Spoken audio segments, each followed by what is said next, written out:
ಯಾವ ಊರಿನ ಜಾತ್ರೆ ಅಂತ ಅಂದ್ಕೊಂಡ್ರಾ? ಹೌದು, ನಮ್ಮ ಬೆಂಗಳೂರಿನ ಜಾತ್ರೆ ನಮ್ಮದು.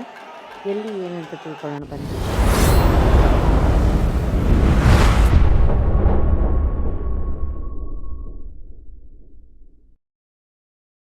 ನಾವು ರೆಡಿ ಆಗ್ತೀವಿ. ನೋಡಿ, ನಮ್ಮ ನನಗಿಂತ ಚೆನ್ನಾಗಿ ಕಾಣಿಸ್ತಾರೆ. ಏನು ಮ್ಯಾಜಿಕ್ ಅಂತ ಗೊತ್ತಿಲ್ಲ. ಸೊ ತುಂಬ ಸ್ಟ್ರೈಟ್ನಿಂಗ್ ಮೇಡಮ್ ನನಗೆ ಬೇಡ ತಲೆ ಎಣಿಕೊ ನೀನು. ಯಾಕೆ ಈಗ ನಾನು ಕೆಲಸ ಏನು ಮಾಡ್ತಾ ಇದ್ದೀನಿ? ರಾಕ್ಷಸಿ ಇದು ಆಕ್ಚುಲಿ ಚೆನ್ನಾಗಿರೋದು.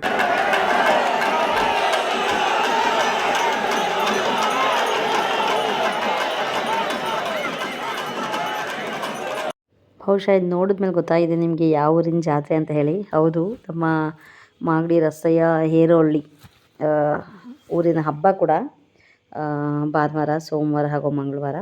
ಇದು ಮಾಘ ಮಾಸದ ಹುಣ್ಣಿಮೆ ದಿನ ಪ್ರತಿ ವರ್ಷ ಆಂಜನೇಯನ ಜಾತ್ರೆ ನಡೆಯುತ್ತೆ. ಹಾಗಾಗಿ ಅವತ್ತು ಕೂಡ ಇತ್ತು. ಸೊ ನಾವು ಕೂಡ ತಂಗಿ ಮನೆಗೆ ಹೋಗಿದ್ವಿ, ಅಲ್ಲೇ ಪಕ್ಕದಲ್ಲೇ ಇರೋದ್ರಿಂದ ಜಾತ್ರೆ ಕೂಡ ನೋಡ್ಕೊಬಂದ್ವಿ. ಆ್ಯಕ್ಚುಲಿ ಬಹುಶಃ ನಾನು ಈ ಜಾತ್ರೆಗೆ ಹೋಗಿ 15 ವರ್ಷನೇ ಆಗಿದೆ ರೀ. ನಿಜವಾಗ್ಲೂ ತುಂಬ ಖುಷಿಯಾಯಿತು ಈ ವರ್ಷ ಹೋಗಿದ್ದು. ನನ್ನ ಮಗಳ ಒಂದು ಅಂದರೆ ನಾನು ಕನ್ಸೀವ್ ಆಗಿದ್ದಾಗ ಅವಾಗ ಹೋಗಿದ್ದೆ 15 ಇಯರ್ಸ್ ಬ್ಯಾಕ್. ಮತ್ತು ಇವಾಗ ನೋಡ್ತಾ ಇದ್ದೀನಿ ಈ ಊರಿನ ಜಾತ್ರೆ. ತುಂಬಾ ಖುಷಿ ಆಯಿತು. ಭಗವಂತನ ದರ್ಶನ ನನಗೂ ಆಯಿತು, ನೀವು ಮಾಡಲಿ ಅಂತ ಹೇಳಿ ನಾನು ಈ ವಿಡಿಯೋ ಮಾಡಿದ್ದೀನಿ.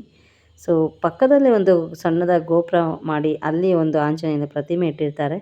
ಸೊ ಅಲ್ಲೂ ಪೂಜೆ ಪುರಸ್ಕಾರಗಳು ನಡೀತಾ ಇರುತ್ತೆ ನೋಡಿ. ಬಟ್ ತುಂಬಾ ಕ್ರೌಡ್ ಇತ್ತು.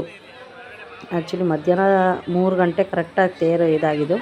ಅದಾದ ನಂತರ ಸೊ ನಾವು ಮನೆಗೆ ಬರೋ ಅಷ್ಟರಲ್ಲೇ 6 ಗಂಟೆ ಆಗೇ ಹೋಗ್ಬಿಟ್ಟಿತ್ತು. ಸ್ವಲ್ಪ ಕತ್ಲು ಕೂಡ ಆಗಿತ್ತು ಅವಾಗ. ಎಲ್ಲ ಗೇಮ್ಸು ಇದೆಲ್ಲ ತುಂಬ ಚೆನ್ನಾಗಿತ್ತು.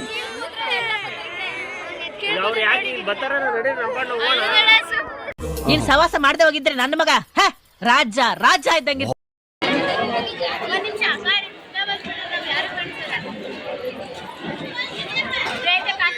ಆಟ ಆಡ್ತಾ ಇದ್ದೀರಾ ಎಲ್ಲ ಸೇರ್ಕೊಂಡಲ್ಲಿ, ಏನದು ನೋಡಿ ಎಷ್ಟು ಕ್ರೌಡ್ ಇದೆ ಅಂತ. ಬಟ್ ಇನ್ನೊಂದು ಖುಷಿ ವಿಚಾರ ಏನಂದರೆ, ನನಗೆ ಈ ಜಾತ್ರೆಯಲ್ಲಿ ತುಂಬ ಜನ ಸ್ಕೂಲ್ ಫ್ರೆಂಡ್ಸ್ ಕೂಡ ಸಿಕ್ಕಿದ್ರು.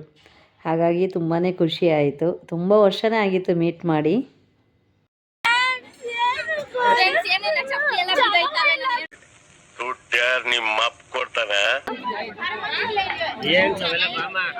ನನ್ನ ಗಾಡಿಗೆ ಒಂದು ಕೀ ಚೈನ್ ತಗೋಬೇಕು.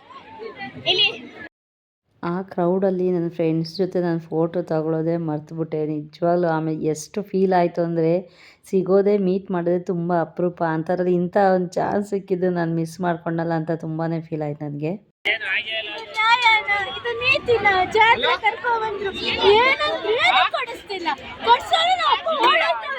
ಇದು ಯಾವ್ದೋ flash back rebel star Ambareesh ಹಳೇದು, ಅಕ್ಕಿಲ್ಲ ಬೆಳೆ ಇಲ್ಲ ಚಕ್ರ ಕತೆ ಇದಂಗಿದೆಯಲ್ಲ ಪೇ.